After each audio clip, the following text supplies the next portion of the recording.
This week, I was asked to create a video about a specific event in history that has influenced development. Now, what you might be thinking when you hear this question is, oh, there's going to be something sad, like some form of war or some form of violence, because that's what influenced countries' development.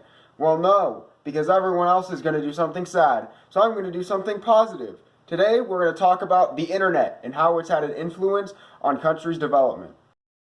Now, it's crucial to define what the internet is before we can discuss this any further. So, just as a basic example of what the internet is, in the olden days, if you wanted to figure out what a word meant, you had to go to the Webster's New Encyclopedic Dictionary and bust out this huge bad boy to find what a word was. But guess what? This thing's so old that the word internet isn't even in here. So this is completely useless. Instead, we are going to go to the internet to Google what is internet. So all we have to do is put in define internet, and we can see a global computer network providing a variety of information and communication facilities, consisting of interconnected networks using standardized communication protocols. So that is what the internet is. It is basically a communication system between different people. It can be between one person and another person, or it can be between as big as one nation and another nation. You can use it for as many basic things as just Googling what a word is what I just did, or we can use it to talk between another entire country about what their plans are for the future. So it's clearly a very crucial tool. The first measurement of development that we're going to be looking at and how the internet has affected it is the economy. So just to throw some numbers out there, the internet has accounted for 21% of GDP growth in mature economies from 2006 to 2011. And the annual volume of e-commerce was 100 to 200 billion in 2011. These are both according to the Brookings Institute. Now we can see that internet is severely affecting the economy and in a positive direction.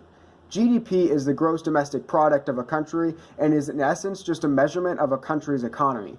If the internet has accounted for 21% of GDP growth, that means that the internet is making a huge difference in GDPs in the economies of different countries.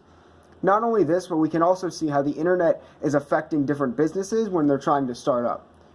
We can see that the internet has made an increase in management efficiency, and it can track things online as opposed to on paper, much more permanent.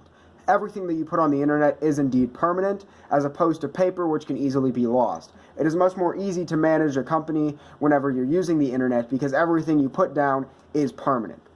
We can also see that starting a business using the internet as a source of advertising is an extremely effective method in getting your business out there. People check stuff like the Facebook Marketplace all the time to see different businesses that are starting up, and that is a great way to get your company moving.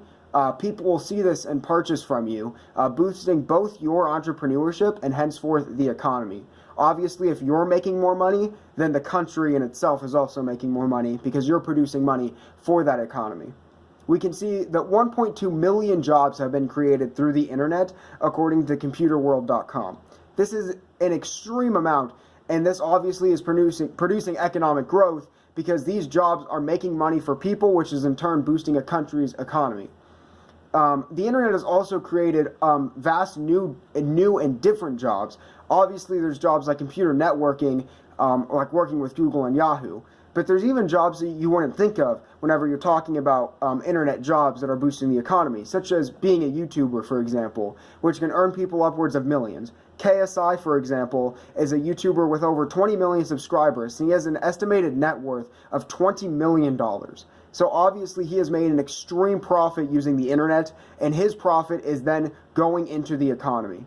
Next, you're going to see an interview with someone who has used the internet to positively affect their business and positively work towards building their entrepreneurship. He is an electrical engineer, and his name is Travis Abbott. Enjoy. All right, so today we're joined by Travis Abbott from Abbott Electric. He is an entrepreneur, and we're going to be asking him questions about how the internet has positively affected his journey into building his business. So the first question is, how has the internet positively affected the growth of your company? Well, today's generation is more online than ever. So the traditional customer now is about 50-50, where people will rather make a text message or contact you via social media to say, hey, I want you to come out and take a look at a problem versus picking up the phone and making a phone call. All right. What social media platform has had the biggest effect on your company? I primarily use Facebook just for ease of access, as it offers review platforms, so that once again, with today's society, they like to see the reviews and just go and see the number and then kind of read what other people have said. Yeah. And then finally, do you think you'd make it as far as you have in the same time frame without the internet? Probably not, because I get a lot of referrals from my past customers. I believe that more now than ever, it's important to be service-oriented to your customers so that you make a good presentation. And a lot of my customers refer me to other customers via social media. All right. Thank you. No problem. Next, we are going to talk about how the internet has affected politics. So, specific laws have been created for the purpose of only the internet. This is obviously affecting politics because there's new laws that exist now for the basis of solely the internet. Some of these laws are net neutrality laws, free speech laws, and privacy laws. To dig a little deeper into one of these, we're going to go into net neutrality laws. Net neutrality basically keeps monopolies from forming online. So, an ISP, such as Suddenlink, can't restrict you from getting on legal public websites. Without net neutrality laws, Suddenlink could say, oh, you can pay premium amount so you can get on YouTube, Netflix, and Hulu. But if you pay basic amount, you only get YouTube. With these net neutrality laws, Suddenlink cannot do that. These are brand new laws that exist purely because of the internet's invention. Political leaders are also able to communicate without traveling to another nation, speaking to each other through phone or computer. This is another way that the internet has significantly changed politics. Previously, political leaders would have to fly all the way out to a different nation in order to communicate with each other. If Donald Trump wanted to talk to Kim Jong-un, for example, he would have to fly all the way out to North Korea just to be able to have a conversation with him. Now they are able to get on a computer or get on a phone and have a full discussion without having to ever travel to each other's countries. Finally, the internet gives a platform for members of different political parties to share their opinions online, with some building up massive names for themselves that are solely based off the internet. These people have become practical internet politicians. Their entire job is to spread politics through the form of internet. To name some examples, there's Secular Talk, which is a Democratic YouTube channel, which has 835,000 subscribers, which is a subscriber is basically a follower of the channel. There is also Hunter Avallone, which is a libertarian YouTuber who has 650,000 subscribers, and finally Steven Crowder, who is one of the biggest Republican users on the YouTube platform, who has 4.4 million subscribers. So we can see how the internet has given a platform for some people who wouldn't be full-fledged politicians to now express their opinions and express their voice on YouTube or on different social media sites. Next, we are going to talk about how the internet has affected development of other countries in a social aspect. So obviously, the internet has produced mass social media platforms. A social media platform is a way in which one person can talk to another via online. Just to list some examples would be Facebook, Instagram, Snapchat, YouTube, Twitter, any of the above. Those are all social media platforms, and they are used for someone to talk to either just one person online or put something on their timeline which all of their followers can see. So social media has created these huge social media platforms for the everyday individual to communicate and share with their peers and friends. Again, with the examples of social media platforms and how many people are using them, Facebook has 1.69 billion active users in a month. That is an insane amount of people who are able to communicate with their friends and family through social media. And then for some smaller ones, Instagram has 400 million in a month, Twitter has 320 million, and Snapchat has 200 million. So these are people who are using social media to be able to communicate back and forth with maybe family who live far away, or friends who they haven't seen in a while, and stuff like that. College students spend an average of 8 to 10 hours a day on the internet. This means an increase in online socializing, but a decrease in face-to-face interaction. Building off of that, many things that were previously thought of as required to be face-to-face, such as purchasing an item or getting a job, can now be done online. Many workplaces, such as McDonald's or Burger King or those kind of fast food places, have moved all of their applications to be online because it is more efficient. We can also see that a lot of in-person stores, such as Toys R Us, for example, have been going out of business recently because of the internet. Many people just buy their stuff online. Amazon is a huge monopoly in the purchasing industry. People buy everything on Amazon or sites like it as opposed to going to stores that are in person, and we can possibly even see a significant lack in in-person stores in the upcoming years because of these online purchasing sites. So it is clear that the internet has made a vast impact on the social development of different countries.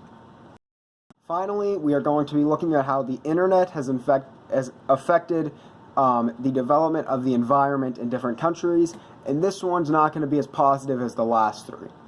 So within 2 years, the internet is projected to be responsible for 4% of the carbon dioxide emissions. Every basic task, such as sending an email, using search engines, or storing data, is going to cause pollution, according to Collocation America. Now, obviously, this is a very significant problem because the internet is currently contributing towards these carbon emission rates. While it is not as high as some other things, it is currently increasing and will only continue to increase. So this is something that we need to be mindful of, and as it increases more and more in the future, we need to start changing things in order to make the internet more safe for the environment. Another stat is that Google alone uses 2.26 million megawatt hours per year. This could be used to power 200,000 homes, according to Direct Energy. Now, if Google is using this much energy alone as just them, you can only imagine how much the entire internet is using of energy that could be used to power different things. This is an extreme amount, and it is hurting the environment, and it is something that we need to be mindful of and understand is significantly impacting the development of environments in different countries. But to end on a little bit more of a positive note, environment activists are using the internet to better spread their ideas and beliefs, with massive pages such as Center for Climate and Energy Solutions using the internet to spread the word of the importance of protecting the environment. This page that I mentioned, the Center for Climate and Energy Solutions, has raised roughly $200,000 through internet donations that'll go towards the environment.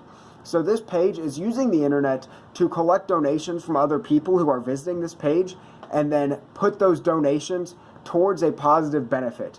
They are putting those donations towards stopping CO2 emissions and towards helping the environment and things like that. So people are using the internet to have a positive effect on the environment, but those are only individual people, and the internet as a whole is significantly harming the environment. So, in conclusion, we can see how the internet has had an effect on developing countries, on the development of countries through both environment, social, economic, and political factors. The internet has made an extreme impact on countries since its creation and will only continue to make more and more of an impact in the future. Thank you for watching.